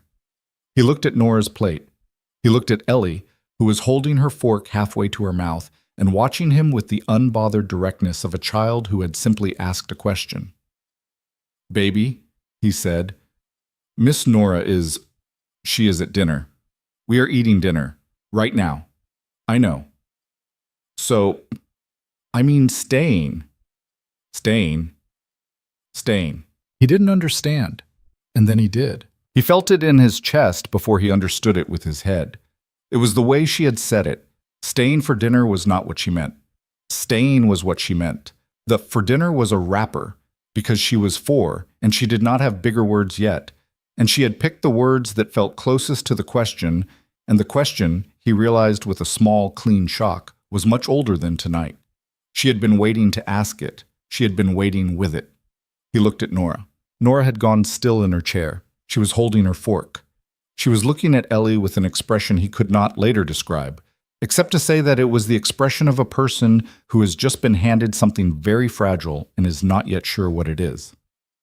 Ellie, Adrian said, and he set his own fork down very carefully, the way you set down something you don't want to drop. Why are you asking, baby? Because why? Because Mateo asked at school if Miss Nora was my mom. And I said no. But then I said she was almost. The room went very quiet. Nora's hand went slowly up to her mouth. You said she was almost, Adrian said. Almost? What's almost, honey? I don't know. It's in between. In between what? In between a friend and a mom. Nora made a small sound which she covered with her hand, and she looked down at her plate, and she did not look up. Ellie kept eating. Ellie did not know she had just said anything particularly remarkable. To Ellie, she had simply answered a question, the way she had answered questions about barns and dogs and angry butter, and she was 4. And 4-year-olds were incapable of understanding that the sentence they had just dropped into the middle of a spaghetti dinner had landed on the table like a small, bright grenade. Adrian did not know how to speak for a second. He took a breath. Ellie, he said, come here. Why? Because I want to talk to you. I'm eating. I know, you can keep eating. Just come sit on my lap for a second. She considered. She slid down off her chair. She dragged her plate across the table to his place because she was a pragmatist, and she climbed into his lap with her fork in her hand and arranged herself against his chest and resumed eating as if nothing had happened. He wrapped his arms around her. He looked at Nora. Nora had lowered her hand and she was looking at the two of them with her eyes very wet and very bright, and she gave him the smallest nod, a nod that said, Go ahead. You know her. I trust you. Peanut, he said against the top of Ellie's head. Can I ask you something? Mm-hmm. Do you want Miss Nora to be around more, at our house? Ellie paused, fork halfway to her mouth. Like more than Tuesday, Adrian said. More than Tuesday. Yeah. Like how much more? I don't know. Like a lot more. Like every day more. He felt his own throat close a little. Maybe, baby. Maybe not every day for a little while. But a lot. Ellie chewed. She thought about it. She was, he knew, consulting the enormous internal filing system that 4-year-olds carried around, the one that had categories like fair and unfair and pizza and bedtime and definitely not bedtime, and she was moving this question through it. Okay, she finally said. Yeah? Yeah. Just okay. I already want her to be here more. You do? I already want her to be here all the time. He pressed his mouth against her hair. He closed his eyes for a second. Peanut. What? Miss Nora and I, we love each other, like how you love us, but a little different. Like Mom and Dad love. Like Mom and Dad love, yeah. Oh. Is that okay? Ellie pulled back from him. She leaned so she could look at his face, her eyebrows pulled together, her small hands on his chest. She was wearing a spaghetti sauce mustache. She looked extremely serious. Dad? Yeah. That's a good thing. Yeah? Yeah. Why? Because then she can stay. He couldn't speak. He wrapped his arms around her tighter, and he pressed his face into the top of her head, and he looked over her shoulder at Nora, and Nora was crying, not hiding it, just crying quietly into her napkin while she tried to smile. Miss Nora, Ellie said, turning her head against his chest. Yeah, Peanut. Are you crying? A little. Are you sad? No? Are you happy? Very happy. Oh, I love you, Ellie. I love you too, Miss Nora. Ellie sat there in her father's lap, with her fork in her hand, like she had just settled a small piece of family business and was now going to return to her spaghetti, which she did.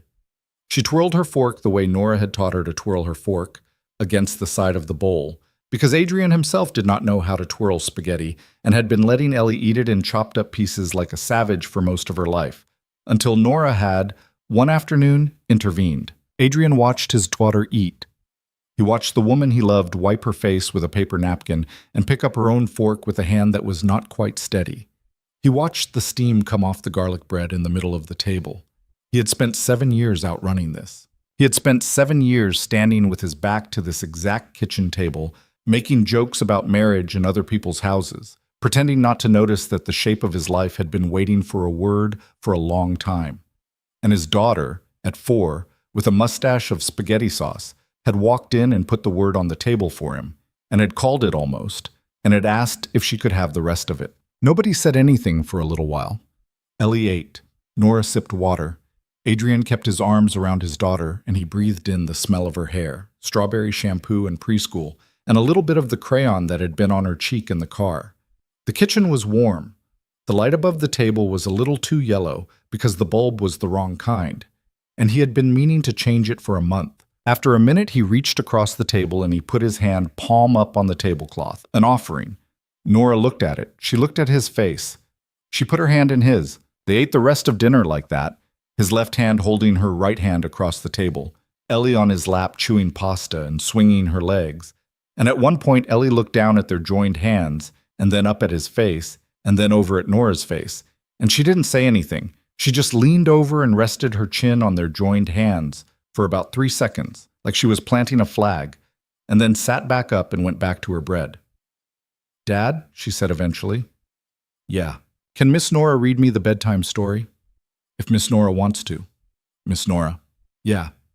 Can you read me the bedtime story?" Nora wiped her cheek one more time, fast, like she was trying to get ahead of it. "Peanut," she said, "I would love to read you the bedtime story." "Okay." "Which one?" "The one about the bear." "Which bear?" "The bear who can't sleep." "Oh, that bear. My favorite bear." "I know. How did you know that was my favorite?" "Because you told me." "I did? The last time." "Oh." Nora laughed a little, with a wet sound in it. "You have a good memory, Miss Nora." "I do, yeah." "Me too." "I know you do." Ellie nodded, as if this too had been settled, and she slid off her father's lap, and she picked up her empty plate, and she marched it over to the sink, and she put it in the sink like a grown-up, which she had been learning to do for about a month, and which she still did with a deeply ceremonial attitude.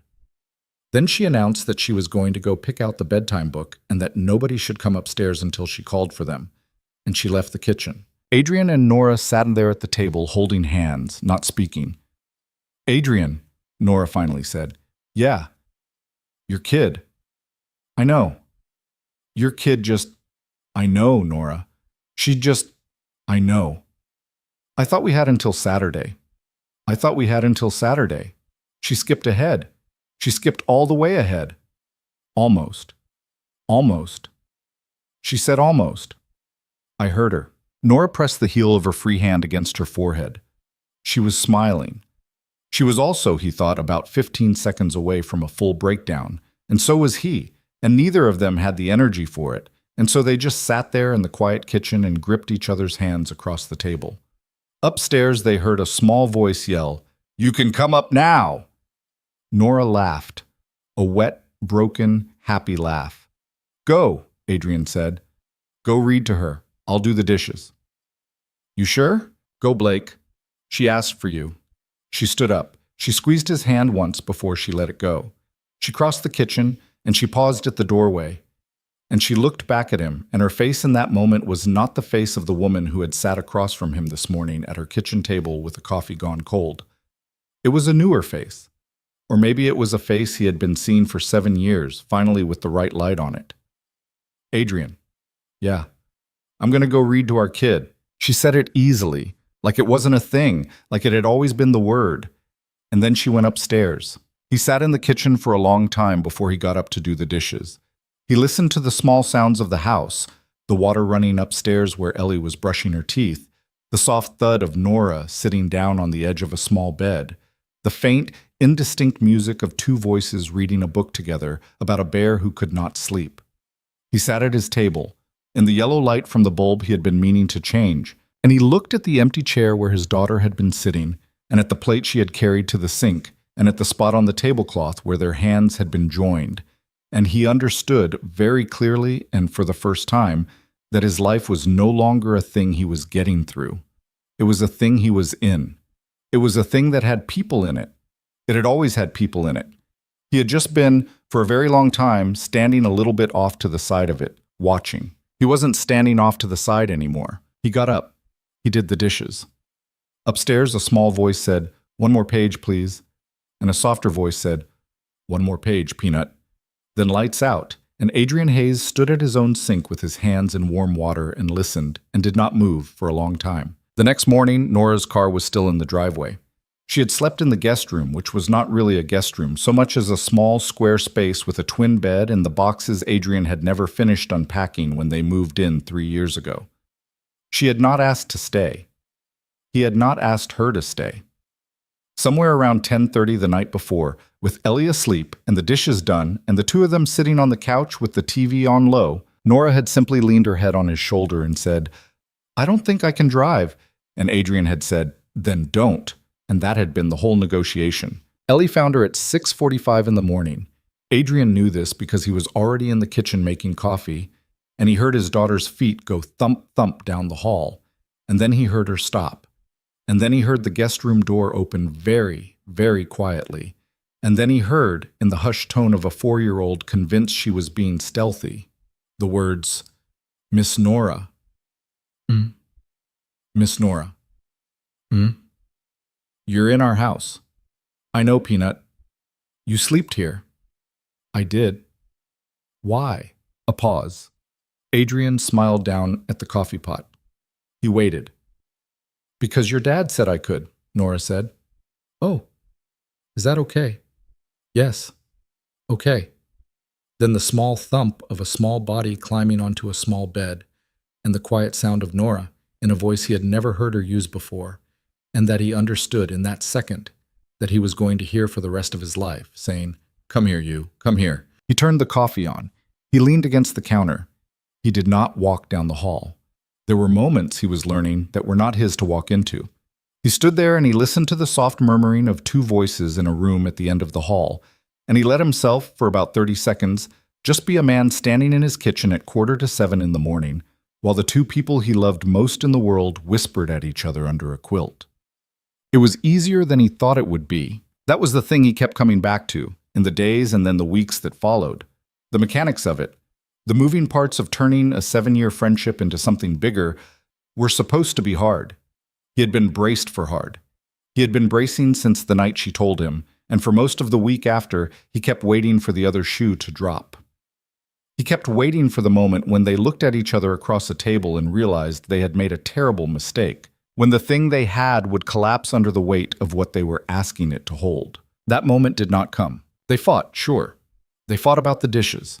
They fought once bitterly on a Thursday night in November about whether the thermostat should be set to 68 or 71. And Nora had said, "You are a cold-blooded person, and I refuse to live in a refrigerator." And Adrian had said, "You are wearing 3 sweaters. How cold could you possibly be?" And Nora had stared at him and said, "That is an insane thing to say to a woman who has told you she is cold." And Adrian had, in retrospect, realized she was right, and he had turned the thermostat up, and they had not afterward made a thing of it. That was the part that had surprised him. Not that they fought. They had been fighting for 7 years. It was that after they fought, nothing rearranged itself. Nothing felt broken. He went to bed next to her, and she was still Nora, and she was still annoyed with him, and she was still his. And in the morning, she made the coffee because it was her turn, and she handed him his mug without looking at him and said, "You are still wrong about the thermostat, for the record." And he had kissed the side of her head and said, "I know I am." Marisa found out in the second week of November. He had been dreading it. Marisa had been gone for 4 years, but she had reappeared periodically the way she did. A phone call here. A birthday card for Ellie there. 3 states away and not, as she liked to remind him, permanently out of the picture, though for practical purposes she had been permanently out of the picture since the afternoon she had signed her name on a line and walked out of a hospital. He had no legal reason to tell her. She had no legal standing to weigh in. But she was Ellie's mother, and Ellie, someday, was going to ask questions about the shape of her family, and he was not going to be the person who let his daughter find out about her own life from the wrong direction. So he called her. She picked up on the 4th ring. Her voice was the way it always was on the phone, a little too bright, like she was performing for an audience she could not see. Adrian? Hey, you got a second? I've got a few. Is she okay? Is Ellie okay? Ellie's fine. Ellie's great. This isn't about Ellie. Not really. Okay. He walked out onto his back porch. It was cold. He did not want Nora to overhear him, and he did not want Ellie, who had better hearing than any 4-year-old had a right to overhear him either. I'm seeing someone, he said. Oh. I wanted you to know. Oh. Okay. Thanks. I mean, that's nice, Adrian. Good for you. It's Nora. There was a silence on the line. It lasted 2 seconds. It felt longer. Nora. Yeah. Nora Blake. Yeah. Your friend, Nora. Yes. She laughed. It was a strange laugh. Not cruel, just surprised, in a way that had something underneath it he didn't want to look at too closely. Adrian? What? I told you in 2021 that she was in love with you. He stopped. You what? I told you, Adrian, we were at your mother's for the thing, the house warming, when your mom moved to the condo. And I said it in the kitchen. I said, your friend Nora has it bad for you, and you laughed at me. He put his forehead against the porch railing. Marissa, I'm not doing a thing. I'm just saying, I saw it. I said it out loud. You laughed at me. I remember because I was honestly a little jealous, which is a feeling I did not feel like I was allowed to have at that point. So I filed it away. You're telling me. Adrian, everybody saw it. I think your mailman saw it. Okay. Are you happy? He lifted his head off the railing. He looked out over the backyard. Ellie's little plastic playhouse was out there, tipped onto its side by the wind and never righted. A squirrel was sitting on top of it. Yeah, he said. I am. I'm really happy. Good. That's good, Adrian. I'm glad. And Ellie? Ellie loves her. Ellie has loved her for a long time. This isn't a new person in her life. This is just a rearrangement. Okay. I'm not calling to ask for permission. I know. I'm calling because I didn't want you to hear it from someone else. I know. Another pause. Adrian. Yeah, she's a good person. She was always a good person. I never said that. I never said it out loud. But she was nice to me, even toward the end, when I did not deserve nice. And she was nice to Ellie, and she was nice to you. I didn't always treat her the way I should have because I think I knew. And I didn't want to know. So, for what it's worth, she's a good person, and I'm glad. I'm glad for you. He had not expected that. He stood on the porch in the cold, and he felt something that was not forgiveness exactly, because he had stopped needing her forgiveness a long time ago and had never quite given her his, but was something adjacent to it, something like a door in his chest closing very softly. Thanks, Marissa. Yeah, kiss the kid for me. I will. They hung up. He stood on the porch for a little longer. When he came back inside, Nora was at the kitchen counter with her laptop open and a red pen in her teeth, grading second-grade spelling tests. She looked up. Was that who I think it was? Yeah. And? She said you've had it bad for me since 2021, and she told me at the time, and I laughed in her face. Nora took the pen out of her teeth. Oh my God, oh my gosh, I know. Adrian, I know, Nora. Everybody knew but you. I am aware. She started laughing. He walked over to her and he put his hands on her shoulders, and she leaned her head back against his stomach and laughed up at the ceiling, and he looked down at her and thought, oh, well, that's the rest of it then. That's the piece that was still loose. That's closed now, too. By December, she had given up her rental on Linden Street. It was not a dramatic decision. There was no moment where they sat on the couch and had a long, serious talk about cohabitation. It happened instead in small pieces. She had been sleeping at his place most nights because driving home at 11 to a half-finished kitchen was nobody's idea of a good time. Her toothbrush had migrated from the bathroom drawer, where it had lived for 2 years, to the counter beside his, which was, he thought, a significant promotion. Her books started appearing on the shelf in the living room. One morning he opened the coat closet and realized 3 of the coats in it were hers. It was his mother who said it out loud, because of course it was his mother. She'd come over for Sunday dinner the way she did once a month, and she had watched Nora pull a casserole out of the oven, and Adrian set the table and Ellie climb onto a stool to reach the water pitcher. And she had watched all of this with her hands folded in her lap and a small, amused expression. And when Nora sat down, she had looked at her son across the table and said, "Why is that girl still paying rent on Linden Street?" "Mom?"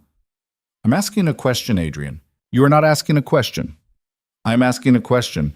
Nora, sweetheart, can I ask you a question?" "Oh no," Nora said. "Why are you still paying rent on Linden Street?" Nora paused, her fork halfway to her mouth. "Because," she said, "that's all I want to know, honey. I'm just curious. Because it's my apartment." "Is it, though?" "Mom." "Adrian, be quiet for 1 second, please. I am having a conversation with Nora." "Nora, where did you sleep last night?" Nora cleared her throat. "Here," she said. "And the night before?" "Here. And the night before that?" "Okay. Just asking." "Mom." "I'm just asking, Adrian." "You're not just asking. You're conducting an intervention at a Sunday dinner table."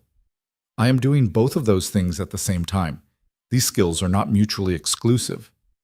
Ellie, from her chair, said, "What's an intervention?"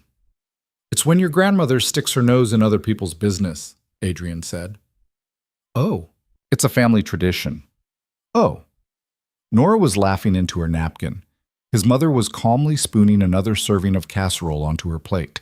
2 weeks later, the truck was loaded with the last of Nora's boxes and a step stool and the potted herb off the crooked shelf, and Linden Street was empty behind them, and Adrian was driving with one hand on the wheel and the other on Nora's thigh, and Ellie was in the back seat with a box on her lap that had the cat picture in it, still carefully preserved from October, along with 9 other pictures from the drawer in her room that she had insisted on bringing back so that Miss Nora would, quote, have all of them in the right house. That was how Nora moved in. Over a weekend with a 4-year-old's collection of drawings in a shoebox and a mother-in-law who later, neither of them would quite agree, had actually been invited. Ellie did not call her mom. That was a thing some of the people in their lives thought would happen, eventually. A few of the more well-meaning ones, including one of Nora's sisters, had gently floated the idea early on of what to do when the time came. Ellie did not call her mom. Ellie at 4, and then at 5, and then at 5.5, called her Miss Nora, because that was what she had always called her, and because Ellie, like most small children, was a creature of stubborn continuity, and the idea of changing the name of a person who had already been in her life for a long time struck her, he thought, as vaguely insulting. Nora did not push. This was one of the many things Adrian watched her not do in those months, with a quiet gratitude that he did not always know how to put into words. She did not push to be called mom. She did not push to replace anyone. She did not push to be in every picture, or to have her name in every doctor's file, or to be the one who picked Ellie up on every Tuesday. She stepped into the life that was already there, and she let it accommodate her at its own speed. She let Ellie decide. She let Adrian decide. She let her own presence, which was a large one, take up exactly as much room as the room was ready to give her, and not 1 inch more. "You're being weird about this," he told her one night, in bed. "You're allowed to want things." "I want things." "You know what I mean." "Adrian." "What?" "I am 40 years old." "You are 32. "I feel 40. I feel 40 because I spent 7 years being in love with you, and watching you not notice. And now I am here, and she is here, and you are here, and my house is full of people who love me, and I'm not going to mess this up by wanting the wrong things fast. I am going to take this as slow as it wants to go, okay? Because I already got lucky. I already got the big thing. I do not need to reach for the small things. The small things will come." He had not had anything to say to that. He had just kissed the top of her head, which had become, in the months since October, a kind of punctuation between them. The small things did come. In March, Ellie, at the grocery store, introduced Nora to the cashier as my Nora, without the miss, and neither of them had mentioned it, but Adrian had watched Nora put her hand flat on the conveyor belt for a second before she could move again. In April, Nora sat on the floor of Ellie's room for 3 hours while Ellie ran a temperature of 102, and Ellie, delirious, had asked her not to leave, and Nora had not left. And at 2 in the morning, Ellie had said, without opening her eyes, "I love you, Nora." And Nora had said, "I love you too, Peanut." And that had been that. In June, Adrian's sister got married, and Nora stood next to him at the reception in a blue dress he had not been prepared for. And Ellie, in a role of her own invention, had decided she was responsible for keeping track of Miss Nora's shoes, which Miss Nora had taken off because the heels hurt, and Ellie had sat under the reception table with the shoes in her lap like a small, vigilant dragon, and Adrian had danced with Nora in his socks, so neither of them would be taller than the other. And his mother, from the edge of the dance floor, had lifted her wine glass at him without smiling, which was how his mother told him she was proud of him. He had not asked her to marry him yet. He had thought about it. He had thought about it a lot, in fact. It was a thing that lived in his chest, low, pleasant, patient, not a thing in a hurry. He had learned in the months since that October Tuesday that there was a way of loving a person that was not in a hurry. He had learned that he had spent most of his adult life under the impression that love was a thing you did quickly before it could get away, and that when you loved a person correctly, you did not have to run at them. You did not have to grab. You could simply stand next to them, for months, for years, and let the thing grow at the pace it wanted to grow at. And one day you looked up and it had roots, and the roots were in the floor, and nothing was getting it out. He watched Nora one Sunday morning in July, from the doorway of the kitchen, braiding Ellie's hair at the table. Nora was sitting in the chair. Ellie was standing between her knees. Nora's fingers were moving quickly, small practiced motions, and Ellie was holding very still, because Ellie had recently decided that braids were a serious business, and Nora was telling her a story about a teacher she had had in 4th grade who had once, memorably, sat on a cupcake. "And did she know she sat on it?" Ellie said. "She did not know she sat on it." That was the funny part. Who told her she sat on it? A boy named Kevin. Kevin. Kevin? What did Kevin say? Kevin said, "Mrs. McAllister, I regret to inform you that you are wearing a cupcake." Ellie screamed with laughter. Nora expertly kept braiding. Adrian stood in the doorway, and he watched his daughter laugh with her eyes closed, and he watched the woman he loved reach the end of the braid and secure it with a small elastic. And he watched the two of them sit there like they had been assembled from the same set of materials, and he thought, very clearly, I am going to marry her. Not today, not tomorrow, but soon. He thought, I am going to do it somewhere Ellie can be part of it. I'm going to do it somewhere small. I'm going to do it somewhere that actually means something to us. I'm not going to make a show of it.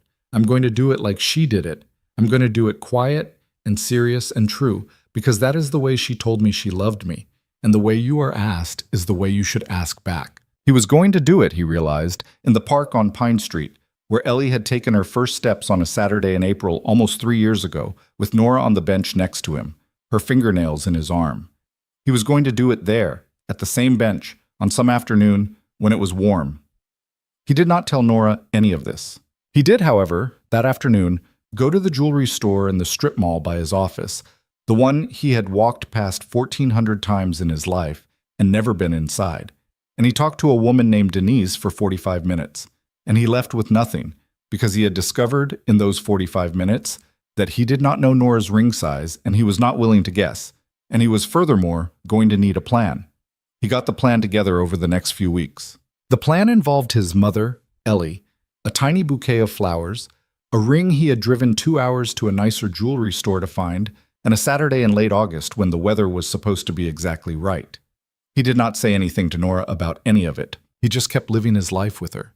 He made coffee in the mornings, and he went to work, and he came home at 6, and he helped Ellie with her reading, and he folded laundry next to Nora on Sunday nights while they watched whatever show they were watching, and he kissed her in the kitchen when she wasn't expecting it, and he kissed the top of Ellie's head when he tucked her in, and he lay next to Nora at night and listened to her breathing and thought, a little longer, it's almost the right time, and Nora, beside him in the dark, had no idea. Or maybe she did. It was hard to tell. With her.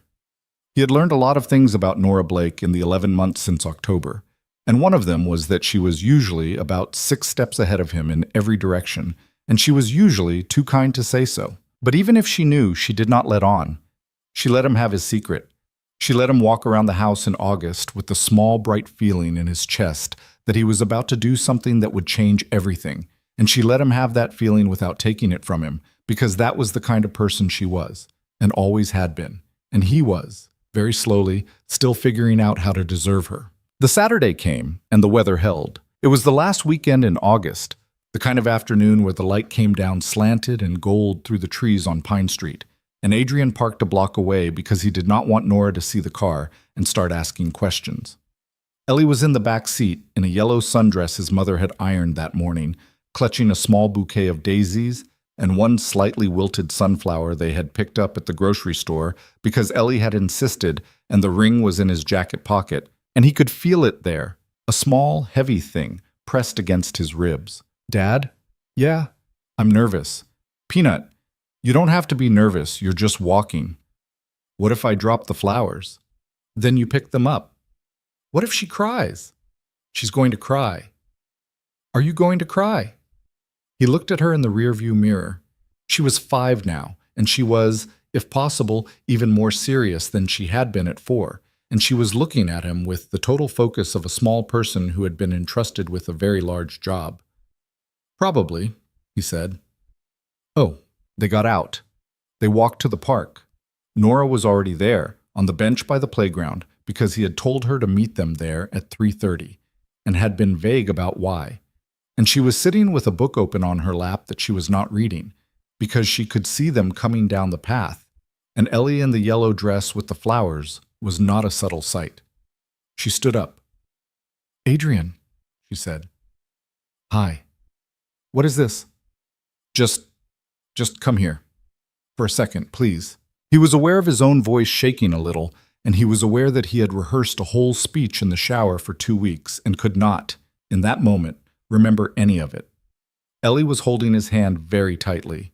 Nora was looking at Ellie, at the flowers, at him, and he watched her face do the small, fast shift of a woman who has just figured out what is happening about 2 seconds before she was supposed to. Adrian, I had a speech. Oh my, I had a whole speech. I don't remember any of it. Adrian, can I just... Yes. He knelt down, on the grass, on one knee, which was ridiculous and which he did anyway because Ellie had been very firm that morning that this was the correct procedure and he was not going to disappoint his daughter. Ellie handed Nora the flowers. Nora took them. Nora's hand was already over her mouth. Blake, he said. Yeah, I had 7 years to figure this out, and I figured it out 11 months ago. And I am still, every single morning, catching up to how much I love you. Adrian, I'm not done. Okay, I was a coward. For a long time. I was a coward because loving you was the bravest thing I was ever going to do. And I did not feel brave. For a lot of years, and you waited. You waited through every stupid thing I did. You waited while I was a father and not a partner. You waited while I dated other people and came home and told you about it. You waited while I made jokes about marriage in your kitchen and then laughed them off. And you never made me feel small for making you wait. He took the ring out of his pocket. It was a small thing. It was not a dramatic ring. It was exactly the ring she would have picked for herself because he had, finally, after 7 years plus 11 months, started paying attention. I'm not asking you because it's the next thing to do, he said. I'm asking you because you already are this. You already are my family. You already are Ellie's family. I'm not asking you to become anything. I'm asking you to let me call it what it is, out loud, in front of people, the way you deserve to be called it a long time ago. Will you marry me? Nora was crying. She was laughing. Ellie was standing next to her with her hand on Nora's elbow, steadying her, like a small yellow usher at a wedding. Adrian Hayes, Nora said through the tears, you are the slowest man I have ever loved in my life. I know. Yes. Yes? Yes, yes, yes. Put the ring on. Put the ring on before I lose it. He put the ring on. His hands were shaking. Her hands were shaking. Ellie threw the sunflower for reasons Ellie alone understood, and then picked it back up, and then handed it to Nora. And Nora, laughing and crying, bent down and picked Ellie up and held her on her hip. And Adrian stood up from the grass, and he put his arms around both of them, his daughter and the woman who was, now, officially, the mother of his family, And the three of them stood there in the late summer light on Pine Street, and Ellie, from between them, said in a very small voice, "Can we go get ice cream now?" And they laughed, all three of them, and walked to the ice cream place 2 blocks over, Ellie between them with a hand in each of theirs. Later, much later, after Ellie was asleep with chocolate on her chin and Nora was curled against him on the couch with her hand turned toward the lamp so she could look at the ring, Adrian thought about what he had learned. He had learned it slowly. He had learned it the way most people learn anything that matters. Too late, and by accident, and with a lot of help. Love, the kind that actually stays, rarely shows up looking like love. It does not arrive in a thunderclap. It does not walk in the door dressed for the part. It is almost never the stranger you meet at a party or the person across a crowded room. Most of the time, the love that changes a life is the person who has already been in the life, quietly, for years. The one who remembers how you take your coffee, the one who knows your kid's favorite yogurt, the one who sits next to you in the waiting room and does not need to be asked. It is the person who has been loving you without conditions and without announcements, while you were busy looking somewhere else. The bravery is not in finding them. The bravery is in finally turning your head. The bravery is in saying the word out loud instead of leaving it as a joke. He had almost missed it. He had almost spent the rest of his life making marry me jokes in other people's kitchens. He had almost let the best thing in his life stay quiet in the corner of it, because quiet was easier than brave, and brave, for most of his 30s, had scared him more than loneliness did. He pulled Nora a little closer. She did not open her eyes, but she smiled. If there was a thing to say at the end of it, a thing he wished somebody had said to him at 25 or at 28 or at any of the small, stubborn points along the way where he could have looked up and seen her sooner, it was this: do not wait for the love of your life to arrive. She may already be there. She may already be in your kitchen. She may already be braiding your daughter's hair. And the only thing standing between you and the rest of your life, most of the time, is the courage to stop calling her a friend. He kissed the top of her head. She turned her face up to him in the lamplight and said, "What are you thinking about, Hayes?" "Nothing," he said. "I'm just home."